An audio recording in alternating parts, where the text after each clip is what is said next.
विदर्भातील महापालिका निवडणुकीसाठी महायुती झाली असल्याची माहिती आता समोर आलेली आहे। शिवसेनेचे मंत्री उदय सामंत यांनी ही माहिती दिली आहे। नागपुरात भाजप आणि शिवसेनेची अमरावती, अकोला, नागपूर, चंद्रपूर महापालिकेची निवडणूक महायुती म्हणून लढली जाणार आहे। संध्याकाळी उदय सामंत यांच्या अध्यक्षतेखाली नागपुरात शिवसेना नेत्यांची बैठक झाली।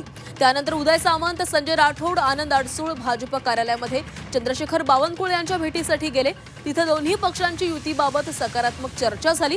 तर विदर्भातील निवडणुकांसाठी राष्ट्रवादीला सोबत घेणार असल्याचंही उदय सामंत यांनी सांगितलंय। चंद्रपूर आणि अकोला महापालिकेत भाजप, शिवसेना, राष्ट्रवादी महायुती म्हणून एकत्र लढणार असल्याचे संकेत उदय सामंत यांनी दिलेले आहेत। चारी महानगरपालिकेमध्ये अतिशय युतीच्या बाबतीमध्ये सकारात्मक चर्चा झाली। चारी महानगरपालिकांमध्ये युती करूनच लढण्याचं आज निश्चित करण्यात आलेलं आहे।